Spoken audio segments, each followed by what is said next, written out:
누가복음 19장 11절부터 27절까지 꽤 내용이 굉장히 깁니다. 그죠? 굉장히 긴 내용이 머나 비유입니다. 열 머나를 그 열 머나를 주니 각각 종들을 불러서 머나를 주는데, 이제 이 머나를 가지고 나중에 주인이 다시 결산하는 그런 비유인데, 이게 달란트 비유하고 가장 많이 닮았죠. 크게 보면은 달란트 비유하고 같은데, 좀 더 자세히 보면은 이 달란트 비유하고 열 머나 비유가 차이가 중요한 차이들이 몇 가지 있습니다. 그걸 우리가 한번 같이 보겠습니다.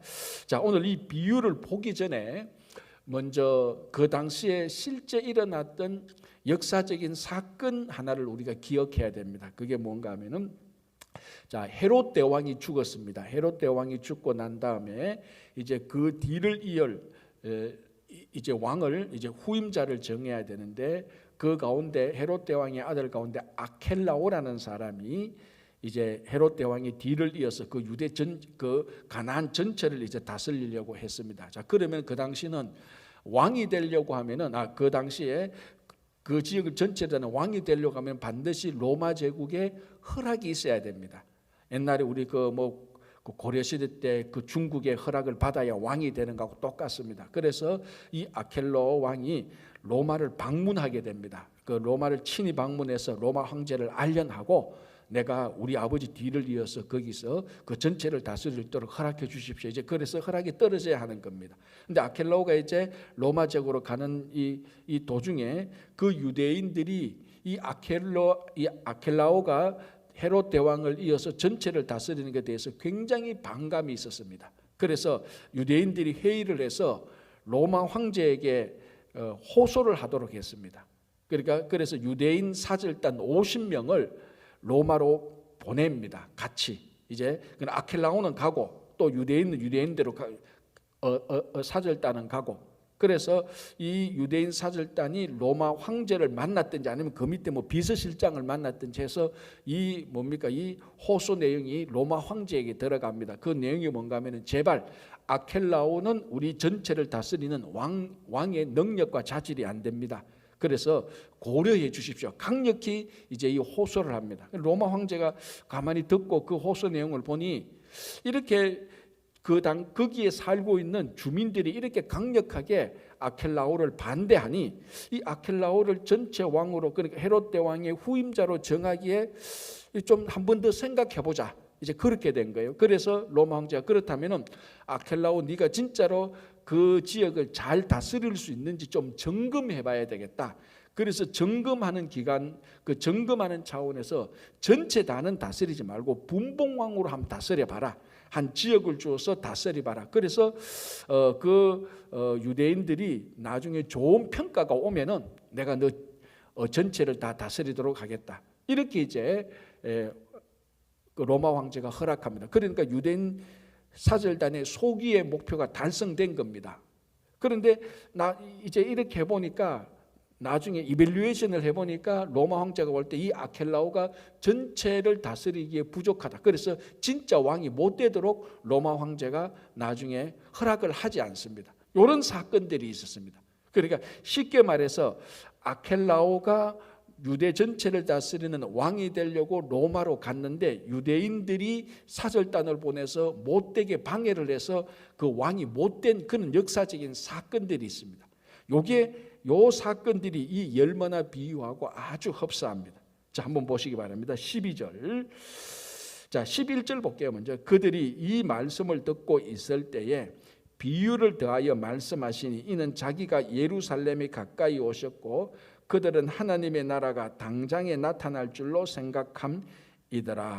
자, 예루살렘에 오니까 이제 사람들이 어떻게 생각하는가 하면, 이제 예수님께서 예루살렘에 왔으니 예루살렘에 있는 유대인들을 다 쫓아내고 곧 구약에서 예언했던 하나님의 나라가 올 것이다. 그는 군사적인 정복을 통하여서 그 예루살렘에 하나님의 나라를 세울 것이라고 백성들이 아주 조급하게 그렇게 기대하고 있었던 이때에 12절, 이르시되 어떤 귀인이 왕위를 받아가지고 오려고 먼 나라로 갈 때에, 무슨 사건하고 똑같죠? 아까 헤롯 대왕이 죽고 그 아들 아켈라오가 전체 그 유대 그 가나안 지역 전체를 다스리는 왕의 허락을 받 그 왕이 되려고 로마로 방문하는 케이스하고 같죠. 한 귀인이 왕위를 받아 가지고 오려고 정식으로 왕위를 받아 가지고 먼 나라로 갔습니다. 아켈라오고 로마로 갔는 거하고 같은 의미입니다. 자, 이제 이 귀인이, 자, 이거는 비유, 요 사건은 비유입니다. 12절부터는 비유예요. 그런데 비유가 실제로 일어난 그 사건하고 굉장히 유사한 스토리로 비유를 말하고 있습니다. 자, 그래서 종이 13절, 그 종 열을 불러 은하 10머나를 주며 이르되 내가 돌아올 때까지 장사하라. 자, 요거는 달란트 비유하고 똑같죠. 멀리 그 왕이 아니고 주인이 멀리 갔다가 오기 전에, 멀리 출장 가기 전에 5달란트, 2달란트, 3달란트 다 달란트를 나눠주고 난 다음에 이거 가지고 내가 올 때까지 너희들 있어라. 자, 그렇게 했는 것 같습니다. 그런데 이거는 10명의 종들을 불러서 각각 10머나를 이제 나누어 주는, 각각 한 머나를 이제 한 머나씩 10명에게 나누어 줍니다. 그럼 한 머나는 얼마냐면은 100드라크마입니다.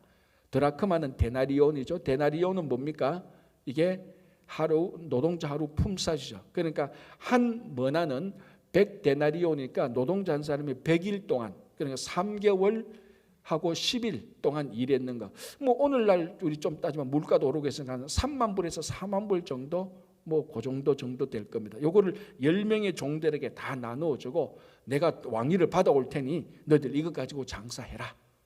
이제 이렇게 얘기를 했습니다. 자, 14절. 그런데 그 백성이 그를 미워하여 사자를 뒤로 보내어 이르되 우리는 이 사람이 우리의 왕됨을 원하지 아니하나이다 하였더라. 똑같죠? 그 케이스하고 역사적 사건하고 똑같아요. 똑같으니. 그러니까 그 백성이 그를 미워하여, 아까 역사적인 사건은 유대인들이 아켈라오를 미워해서 로마에 50명 사절단을 보낸 사건, 그거하고 똑같습니다. 이 비유에서. 그런데 그 백성이, 그 도시에 있는 그 백성이 귀인을 미워하여서 사자를 뒤로 보내어 이르되 우리는 이 사람이 우리의 왕됨을 원하지 아니하나이다. 똑같은 경우입니다. 자, 그렇다면은 여러분 이제 충분히 이제 상상할 수 있는 게 있습니다. 이 귀인이 그 도시에서 굉장히 미움을 받고 있습니다. 그런데 이 귀인이 왕위를 받아가지고 멀리 가서 왕위를 받아가 오면은 이제 귀인은 귀인 정도가 아니고 왕이 되니까 그 백성들이 아주 싫어했습니다. 그래서 사람들을 뒤로 보냈습니다. 똑같은 케이스인데, 자, 그렇다면은 이 귀인이 출장을 가고 각 종들에게 한 머나씩 줘서 이 한 머나를 받았던, 이 오늘 말로 한 3, 4만 불 정도 받았던 사람이 그 도시에서 비즈니스를 하려고 합니다. 자, 그럼 거기 살고 있는 백성들이 이 상황을 좋게 여기겠습니까? 안 좋게 여기겠습니까? 안 좋게 여기죠. 자기들이 아주 미워하고 싫어하는 그 귀인의 그 사람의 종들이, 우리 종한테 이렇게 우리가 한 4만 불 받아서 나 이거 가지고 장사해. 안 그래도 미운데, 안 그래도 그 주인은 미운데 주인이 또 종들한테 돈을 줘서 장사하라 하니까 2중 3중으로 밉죠. 그러니까 이거를 그 종들이 알겠습니까? 모르겠습니까? 다 알죠. 그 종들이나 미워하는 사람이나 다 한 마을에 같이 살고 있는데, 자, 그러면 이 사람들이 비즈니스를 하는 형편이 좋습니까? 안 좋습니까? 안 좋죠. 내 이 가지고 삼삼물 가지고 내 요 가지고 우리 주인이 올 때가 좀 장사 뭐라도 좀 하겠어. 우리 말라면은 뭐 도매로 물건 좀 띄워 가지고 좀 다 소매로 팔겠어. 그러면 거기에 살고 있는 그 사람들이 다 싫어하죠. 이 돈이 다 그 주인으로부터 나온 거고 우리는 그 주인이 싫어해. 하여튼 다 싫은 거예요. 그러니까 비즈니스할 형편이 굉장히 안 좋은 상황입니다. 이걸 그 종들이 다 알고 있죠. 자, 그리고 또 종들이 뭘 알고 있습니까? 역사적인 배경을 통하여서 또 이 사실, 이 비유를 통하여서 우리 주인이 무사히 돌아오지 못할 가능성이 많다. 자, 여기 보십시오. 비유에는 그런데 14절에 그런데 그 백성이 그를 미워하여 사자를 뒤로 보내어 이르되, 뒤로 보내어 이르되, 그러니까 아까처럼 사절단을 보내는 거죠. 그렇다면은 어쩌면은 이 사람들이 그 주인을 만나서 해칠 수도 있고, 아니면 먼 길을 가는데 짐승에 의하여서 큰 사고를 당할 수도 있고, 이 종들이 생각할 수 있습니다. 어쩌면은 우리 주인이 못 돌아올 가능성이 많다. 그러면 내가 이거 가지고 굳이 뭐 장사, 지금 사람들이 다 우리 미워하는데, 우리가 공공의 적이 되어 있는데, 이거 가지고 한 3, 4만 불 가지고 비즈니스할 형편도 안 되고 주인이 못 돌아오는데, 이거 굳이 장사해서, 자, 이 장사해서 이문을 그 마진 남기면 다 누구 돈 됩니까? 주인 돈 되죠, 당연히. 이거 뭐 내가 한 3월 받아가지고 5만 불 남겼다. 그럼 10,000불은 뭐 5만 불이고 주인 오면 다 줘야 되는데, 굳이 그렇게 장사도 지금 형편도 안 좋은데 주인이 못 돌아올 수 있는데, 자, 이런 상황에 지금 이제 이런 상황에서 이 종들이 이제 주인이 올 때까지 있습니다. 자, 와서 봅시다. 15절. 귀인이 왕위를 받아가지고 돌아왔어. 예상을 깨고 왕위를 받아가지고 돌아왔어. 이제는 이 귀인이 그냥 귀인이 아닙니다. 그 도시의 왕입니다. 왕위를 받아가지고 돌아와서 은하를 준 종들이 각각 어떻게 장사하였는지를 알고자 하여 그들을 부르니. 자, 여기서 중요한 단어가 나왔습니다. 뭐가 중요할까요? 15절에서 무엇이 중요할까요? 어떤 단어가 중요할까요? 달란트 비유와 비교하면서 어떻게라는 말. 달란트는 얼마나 남겼는가를 보는데, 여기에는 얼마나 남겼나기보다는 어떻게 장사했느냐. 실제로 말하면 너희들이 장사를 했느냐 안 했느냐, 그거를 보는 겁니다. 네 어떻게 해서? 잘해서 잘못했어가 아니고, 실제 지금 너 장사를 했어 안 했어? 내가 장사하라고 4만 불 주고 갔는데 내가 없는 사이에 너 장사를 했어 안 했어? 얼마나 많이 남겼는가는 두 번째, 세 번째, 그거는 안 봅니다. 그러니까 이 종들이 자기 주인이 멀리 갔을 때 비즈니스 할 수 있는 형편이 굉장히 안 좋습니다. 그리고 이 종들이 그 주인에게 신실하지 않으면은, 그 주인을 철석같이 믿지 않으면은 장사 안 하는 형편이에요. 그걸 주인이 압니까 모릅니까? 다 알죠. 모를 리가 없죠. 이 백성들이 나를 안 좋아하고 내가 한 4만 불 정도 한 머나를 주고 가면은 이 종들이 이 도시에서 장사하기 굉장히 어려울 거야. 왜 모르겠어. 사람들이 날 싫어하면 종들이 싫어하는데, 그래도 한번 보자. 진짜 누가 신실한 종인지. 이런 배신할 가능성이 많은 상황, 비즈니스가 안 되는 상황 가운데 한 머나씩 주고 갔다가 옵니다. 그래서 네가 얼마나 많이 남겼느냐, 그런 어려운 상황에서 얼마나 많이 남겼느냐, 그게 중요한 게 아니죠. 내가 하라는 대로 상황이 안 좋은 가운데서 신실하게 했느냐 안 했느냐, 그걸 보는 겁니다. 그래서 어떻게 장사했는지, 얼마나 많이 남겼는지가 아닙니다. 자, 가만히 보면은 우리가 이 땅에서 살아가는 동안에 달란트 비유하고 머나 비유하고 각각 특징이 있는데, 이 머나 비유는 어떻게 보면은 우리가 살아가는 데 있어서 달란트 비유보다 더 적합한 비유인 것 같아요. 어렵고 힘든 상황 가운데 내가 능력이 없어서 좀 덜 남길 수도 있어요. 그러나 중요한 것은 많이 남겼다, 적게 남겼다. 어떤 사람은 우리 교회 공동체에 어떤 사람은 사역을 해보면 효율적으로 잘 하시는 분이 있어요. 또 어떤 분은 좀 효율적으로 잘 못하시는 분이 있어요. 중요한 것은 효율적으로 했나 아니냐, 그거보다 주님께서 맡겨주신 사명을 그 어렵고 힘든 상황 가운데서 의심 없이 주인에 대한 믿음을 가지고 신실하게 했나 안 했나, 그거를 보는 게 머나 비유입니다. 그리고 오늘날 우리가 살아가는데 내가 능력이 좀 없어, 그리고 이 상황이 너무 힘들어, 지금 우리가 살아가는데 예수 믿고 하나님 나를 위해서 하는데, 그래도 하나님께서 내게 맡기신 사명이 있어, 내게 주신 은사가 있어, 그래도 내가 하는 데까지 할 거야, 기쁨으로. 그게 중요한 거죠. 나는 이만큼 남겼어, 너는 요만큼밖에 못 남겼네, 내가 너보다 더 위대해, 너 나보다 못해, 그걸 말하는 게 아니라는 겁니다. 그래서 어떻게 장사했는지를 알고자 하여 그들을 부르니 그 첫째가 나와 이르되 주인이여 당신의 한 머나로 10머나를 남겼나이다. 이 첫 번째 종은 대단한 종입니다.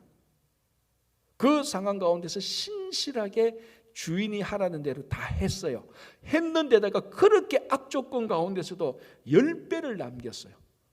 정말 충성된 좋은 종입니다. 그죠?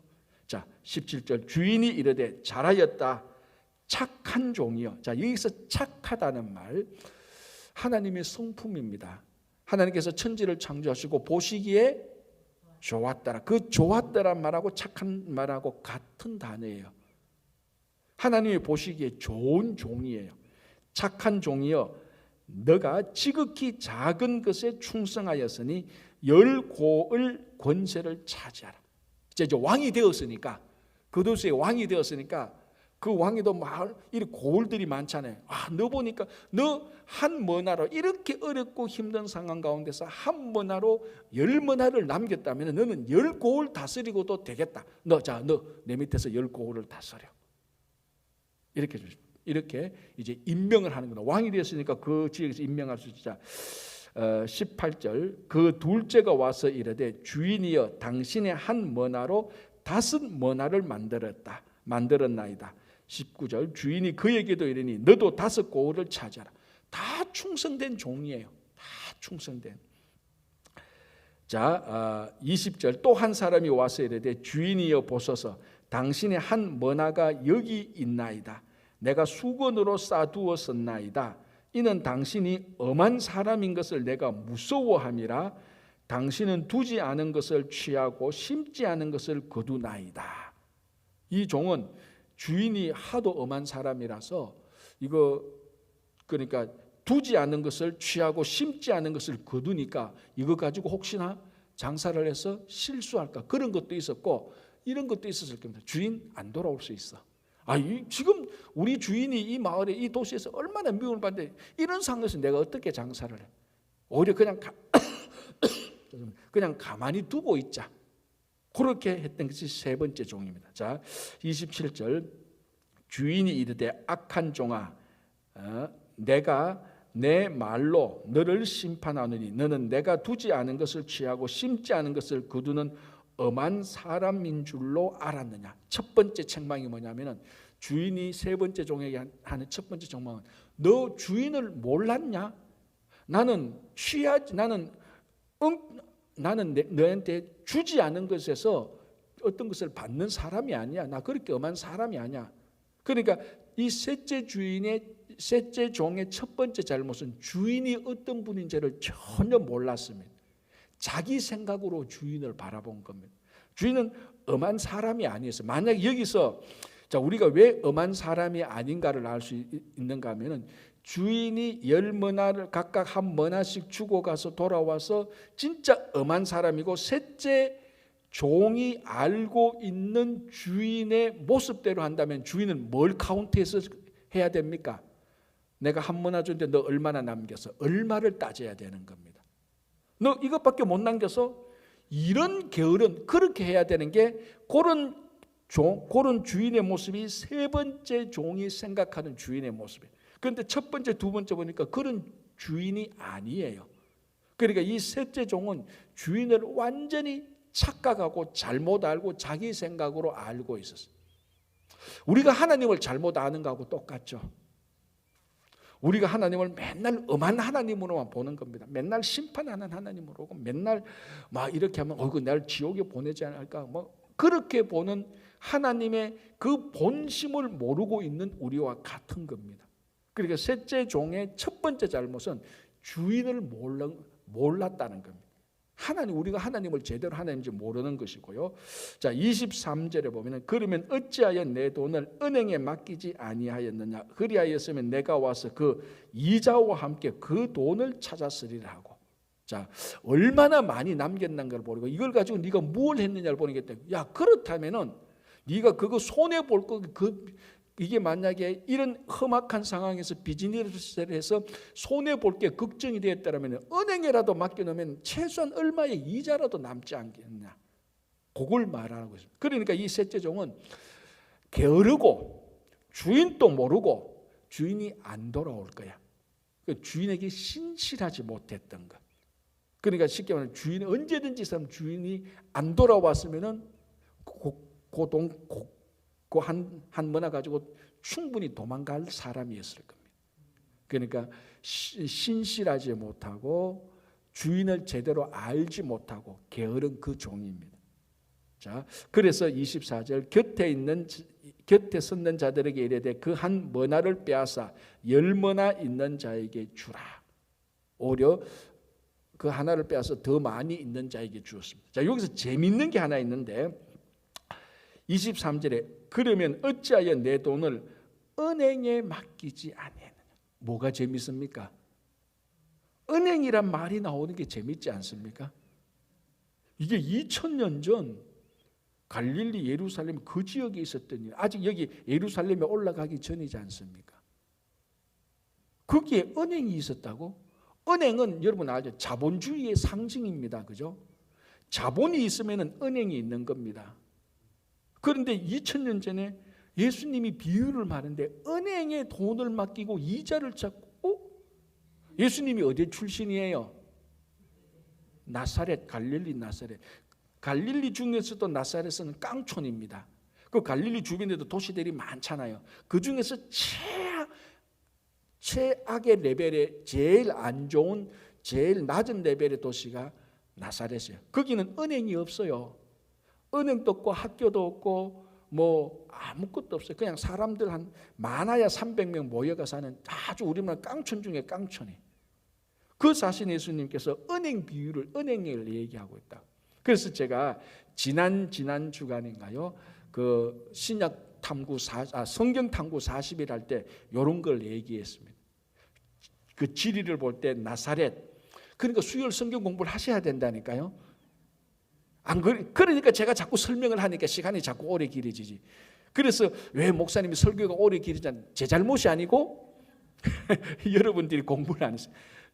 그러니까 수요 성경 탐구할 때 그걸 했습니다. 나사렛 근처에서 걸어서 갈 수 있는 지역에 세포리스라는 도시가 있어요. 성경에는 안 나오는 도시. 그런데 이 도시가 굉장히 중요해요. 이 도시는 로마 도시를 그대로 가져와서 만든 도시예요. 지금 또 가면은 거기 로마 도로가 있어요.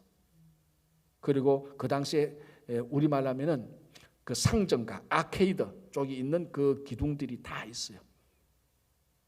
충분히 예수님은 나사렛에서 일하시던, 자, 예수님의 직업이 뭡니까? 목수죠. 그런데 여기서 목수라는 것은 우리가 나무로만 하는 목수가 아니고 어떻게 보면은 석수라는 말이 더 옳다고 돼요. 돌로 뭐 집을 만들고 어쨌거나 목수입니다. 자, 목수가 나무만 만드는, 그 나무만 그 다루는 사람이 아니잖아요. 집 짓는 사람이잖아요. 여러분 나사렛에서 한 300명 사는 사람인데 그 목수에서 먹고 살겠습니까? 못 살죠. 비즈니스 그 경제가 안 돌아가잖아요. 300명밖에 안 되는데. 그 뭐 매일 일 도와줘도 한 일주일만 일 도와주면 할 일이 없어요. 자, 그렇다면 그 근처에 있는 도시에 출장도 갑니다. 집도 지어주러 가고 공사도 하러 가고, 예수님께서 우리하고 똑같이 사셨으니까. 그러면서 거기서 가까운데 세포리스도 가면서 은행도 보고, 거기 극장도 있었어요. 극장 흔적들이 꾸며 그런 것들의 흔적. 예수님 거기서 이 은행에는 돈을 원금을 맡기면 이자를 주는구나. 그렇게 배우고 했던 이런 흔적들이 나타나는 겁니다. 여기 누가복음에서. 이거는 그냥 이제 오늘 비유의 핵심은 아니지만 마침 나오니까 은행이란 이 단어가 보이니까 반가워서 제가 얘기를 하는 거예요. 자, 넘어갑시다. 그래서 이 예수님께서 있는 자는 더 많이 있게, 없는 자는 없게. 그래서 우리가 신앙의 원리 가운데 하나가 빈익빈 부익부입니다. 참이한 게 교회 목회를 해보면, 교회 공동체 생활을 하면요, 이 그대로 나타나요. 신앙이 있는 분들은 계속해서 더 성숙해지려고 노력하고, 없는 분들은 계속해서 퇴보해요. 더 게을름을 피워요. 그래서 여기서 보니까 자, 보십시오. 26절에 주인이 이르되 내가 너희에게 말하노니 무릇 있는 자는 받겠고 없는 자는 그 있는 것도 빼앗기리라 라고 말합니다. 그리고 27절에 이제 심판 말이죠. 그리고 내가 왕됨을 원하지 아니하던 저 원수들을 이리로 끌어다가 내 앞에서 죽이라 하였느니라. 자, 이제 이게 마지막 심판 때의 모습이기도 하죠. 그죠? 이제 이 주인이 왕이 되었으니까 통치권도 있고 심판권도 있고 감옥에 가둘 권한을 다 가지고 되는 겁니다. 자, 그래서 우리가 신앙생활을 할 때 한번 우리가 신앙적으로 성숙하고 하면 거기에 가속도가 붙어서 계속해서 더 성숙해질 수 있는 가능성이 많습니다. 한번 뒤처지면은 여기도 뒤처지는 가속도가 붙어가지고 계속해서 뒤처져요. 그래서 한번 내가 뭐 이렇게 해도 되겠지, 저렇게 해도 한 번, 두 번 이러면 계속해서 뒤처집니다. 롯의 아내처럼. 그래서 우리는 신앙생활에서 한 발자국만 더 앞으로 나가면은 이게 한 발자국이 아니고 10발자국, 100발자국이 쉽게 될 수 있는 겁니다. 그래서 여러분들도 계속해서 신앙에 있어서는 항상 부익부가 되시기를 바랍니다. 자, 28절. 이제 드디어 예수님의 사역의 터닝 포인트가 이루어집니다. 지금까지는 갈릴리 사역 있고 이제는 28절부터는 예루살렘 사역으로 들어갑니다. 이게 예수님께서 고난 받으시고 이제 십자가에 달리시고 부활하시고 성천하는 그 사역이죠. 그래서 28절은 전형적으로 종려주일에 읽는 본문. 그래서 원래 종려주일에도 우리가 주일날에도 제가 누가복음 19장 28절부터 같이 한번 생각해 봤죠. 바로 이 본문인데요. 간단하게 한번 보겠습니다. 예수께서 이 말씀을 하시고 예루살렘을 향하여 앞서서 가시더라. 자, 예루살렘을 향하여 가자면 실제로는 뭡니까? 십자가를 지시고 고난 받으시고 부활하시고 돌아가셨다고 부활하시고 성천하시는 단계까지. 그게 전부 다 어디서 일어납니까? 예루살렘에서 다 일어납니다. 그래서 예루살렘으로 향하여, 예루살렘을 향하여. 이건 단순히 예루살렘이라는 지역으로 가는 것뿐만이 아니고 이제 진짜 구원의 사역의 마지막 완성을 이루시기 위해서 가는 겁니다. 자, 29절. 감람원이라 불리는 산 쪽에 있는 벳바게와 베다니에 가까이 가셨을 때 제자 중 둘을 보내시며 이르시되. 자, 이 벳바게, 베다니 전부 다 예루살렘 성전 아주 가까이 있는 데입니다. 이제 바로 거기서는 뭐 왔다 갔다 할 수 있는 거리니까 그 갔었을 때 30절 이르시되 너희는 맞은편 마을로 가라. 그리로 들어가면 아직 아무도 타보지 않은 나귀 새끼가 매여 있는 것을 보리니 풀어 끌고 오라. 만일 누가 너희에게 어찌하여 푸느냐 묻거든 말하기를 주가 쓰시겠다 하라 하시매. 자, 예수님께서 이제 예루살렘 성전에 들어가십니다.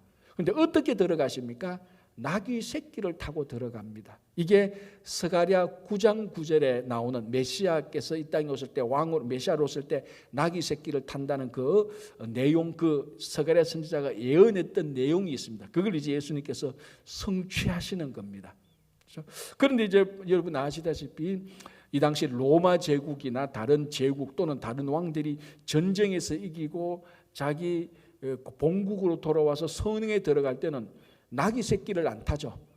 백마, 중국식으로 말하면 적토마, 뭐 이런 거 흑마, 좋은 말 타고 뒤에 군사들 데리고 그리고 전쟁에서 이겼으니까 그 포로들을 데리고 이제 뭐 또 전리품을 데리고 폼나게 쫙 개선 장군으로 들어옵니다. 그게 로마의 유명한 그 개선 장군 행진 아닙니까, 그죠? 그런데 예수님께서 예루살렘을 들어가는데 그런 폼하고는 전혀 상관없는 볼품없는 뭐 적토마나 흑마나 백마나 그런 거 전혀 상관없는 진짜 코미디 같은 나귀 새끼를 타고 들어가는 겁니다. 그런데 이게 유대인들에게 있어서는 이미 알고 있는 내용이에요. 스가랴 선지자가 말을 했기 때문에 나귀 새끼를 타고 들어오는 게 메시아적인 자기 상징 중에 하나라고 알고 있었던 것입니다. 그래서 예수님께서 나귀 새끼를 타고 들어올 때 예루살렘 성전에서 백성들이 전부 다 호산나하고 찬송을 했던 겁니다. 아, 이분이 메시아가 맞다고 받아들인 거예요. 그렇죠? 자, 그런데 나귀 새끼를 끌고 오는데 이제 재밌는 사건이 일어납니다. 나귀 새끼를 이제 맞은편 마을로 가서 그 나귀를 데리고 오라고 할 때 종들을 보냅니다. 자, 보통 그러면 우리가 종들을 나귀 새끼를 데리고 오라고 말할 때 종들을 볼 때 뭐도 같이 줘야 됩니까? 그렇죠. 돈이나 크레딧 카드 줘야 되지 않습니까? 그렇죠. 아니 그 나귀 새끼 뭐 공짜로 데리고 옵니까? 그래도 대여비 렌트비라도 내든지 아니면 사서 오든지 와야 되잖아요. 그런데 예수님께서 그냥 보냅니다. 자, 31절. 그래서 그게 좀 찔렸던지 31절. 만일 누가 너희에게 어찌하여 푸느냐 묻거든 주가 쓰시겠다 하라. 그러면 줄 거다. 자, 이걸 미리 그 전날 예수님께서 다 짜고 각본 짜고 그거 아닙니다. 그죠? 이게 아주 미스테리의 신비스러운 부분이에요. 만약에 갔는데 왜 가져가냐? 왜 남의 나귀 새끼를 가져가냐? 그러면 한마디만 해라. 주가 쓰시겠다. 그 말을 해라. 그러면 그 나귀 새끼의 주인이 나귀 새끼 한 마리를 풀어줄 거다라고 말. 아주 신비로운 부분이죠. 자, 그래서 32절 보내심을 받은 자들이 가서 그 말씀하신 대로 만난지라. 나귀 새끼를 풀 때 그 임자들이 이르되 어찌하여 나귀 새끼를 푸느냐? 대답하되 주께서 쓰시겠다 하고 그것을 예수께로 끌고 와서, 그러니까 주께서 쓰시겠다는 그 주인이 그럼 주께서 쓰시도록 가지고 가십시오 이렇게 말해요. 우리 같으면 어제 그 주인이 미리 다 결제했어요, 가져갔어요. 그게 아니고, 그래서 제가 옛날에 한번 이 본문을 보시면 했단 말이, 이 주가 쓰시겠다는 이 말은 내가 가지고 있는 것을 주님을 위해서 내어놓는 암호 용어입니다. 암호. 내가 가지고 있는 물질, 내가 가지고 있는 은사, 내가 가지고 있는 세상적인 권세, 권력들, 힘들, 자랑들, 이게 주가 쓰시겠다는 말이 오면, 그 암호가 오면은 다 내놔야 되는 거하고 마찬가지.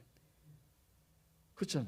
그래서 이 주가 쓰시겠다는 것은 하나님이 우리들에게 주신 것을 다시 하나님 나라를 위해서 필요할 때 가져가는 암호 용어입니다.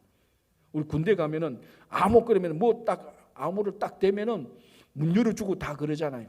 그것처럼 이 나귀 새끼 주인이 주가 쓰시겠다는 그 말씀을 들으니까 그냥 그대로 내어놓는 거예요. 오늘도 예수님께서 여러분 우리 삶을 주가 쓰시겠다 하는데 안 내놓으면 안 돼요. 내놔야 돼요. 그게 오늘 이 본문에서 이루어지고 있는, 스가랴 선지자가 했던 말을 이루어지고 있는 중요한 모티브가 되는 것입니다.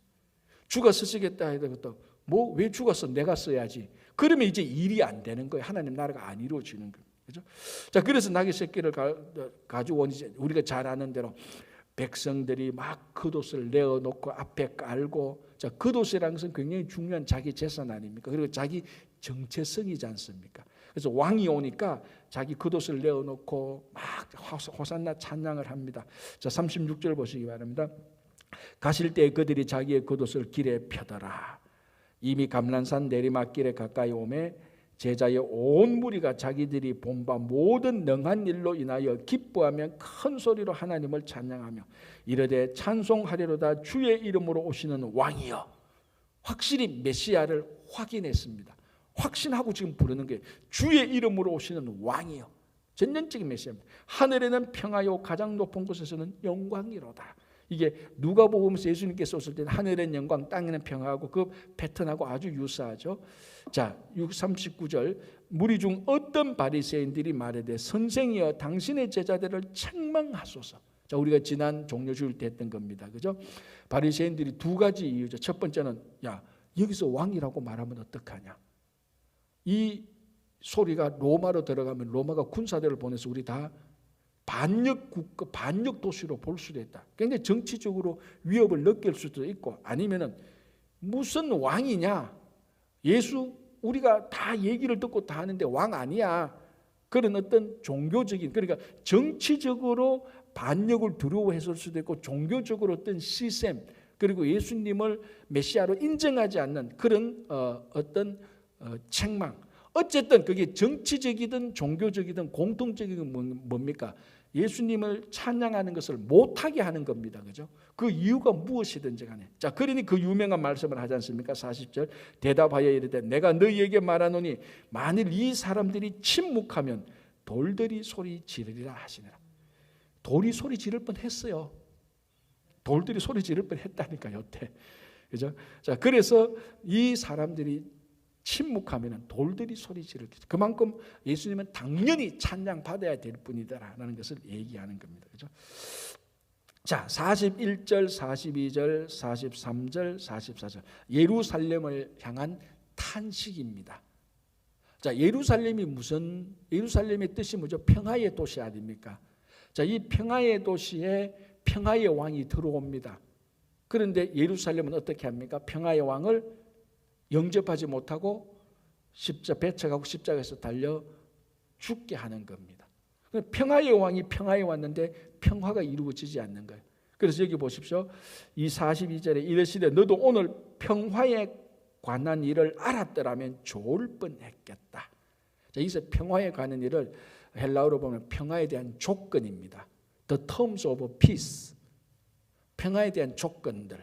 자, 평화에 대한 조건의 핵심은 누굽니까? 예수님이죠. 그러니까 지금 이 예루살렘에 들어오는 예수님이 평화의 왕이고 평화의 본질이고 이분이 있어야 진짜 샬롬이 이루어진다는 것을 예루살렘이 알았어야 되는데 그걸 모르고 배척하고 십자가에 못 박고 이제 그렇게 하는 겁니다.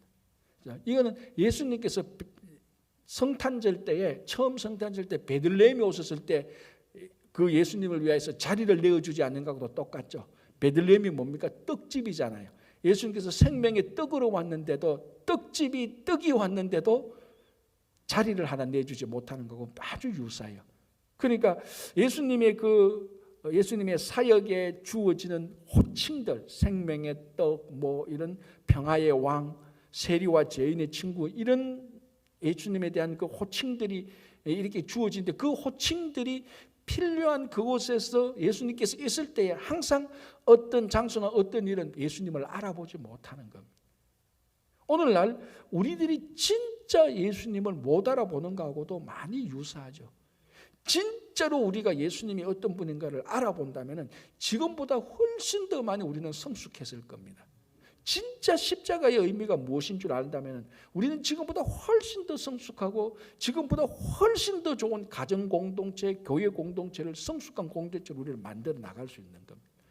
물론 지금도 우리들이 잘하고 있지만 그래서 우리가 정말 예수님이 어떤 누구인지 십자가가 무엇인지 구원이 무엇인지 그거를 계속해서 잘 정확히 알아야 됩니다. 자, 여기서 안다는 것은 머리로 아는 것 절대로 아닙니다.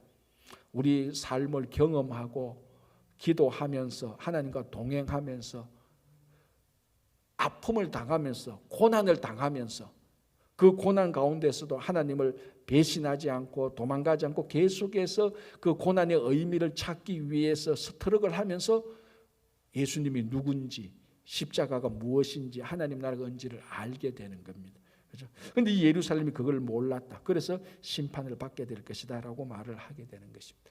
자, 오늘 우리가 여기까지 보고요. 우리가 다시 한 번 더 우리는 그 머나 비유에 나오는 첫 번째 두 번째 종처럼 삶이 험악하고 환경이 안 좋아도 하나님을 믿는 주님에게 대한 신실한 종으로서 충성된 종이 되시기를 간절히 바랍니다. 기도하겠습니다. 하나님 감사합니다. 오늘도 하루를 시작합니다. 우리들이 살고 있는 이 세상 그 머나 비유에서 귀인이 종들에게 머나를 남기고 떠나버린 그 도시의 그 상황하고 많이 유사합니다. 사람들이 우리를 예수님을 믿는 것에 대한 의심과 여러 가지 일들이 있지만 그 첫 번째 두 번째 종처럼 신실하게 주위의 환경 탓을 하지 않고 맡겨진 일에 잘 감당하는 주님의 좋은 청지기가 되게 하여 주시옵소서. 오늘도 우리 모든 성도님들의 가정과 일터를 살펴주시고 우리 모든 자녀들 한 사람 한 사람 그들의 기도와 그들의 미래와 진로를 인도해 주시옵소서. 특별히 몸이 연약한 우리 이창근 집사님 이하 여러 환우들 한 분 한 분 살펴주시고 전능하신 하나님의 오른손으로 그들을 터치해 주시고 치유의 강선으로 낫게 하여 주시옵소서. 오늘도 이 아침에 우리가 기도드립니다. 우크라이나 사태가 속히 끝날 수 있도록 도와주시고 이번 주일에 있을 청년부 EM 홈커밍 사역이 성공적으로 잘 마칠 수 있도록 인도해 주시고 5월 마지막 주에 있을 주일학교 가족 수련회도 주님의 은혜가 넘치게 인도해 주시고 수고하시는 모든 분들 주님께서 능력을 더하여 주시옵소서. 감사하오며 예수님 이름으로 기도합니다. 아멘.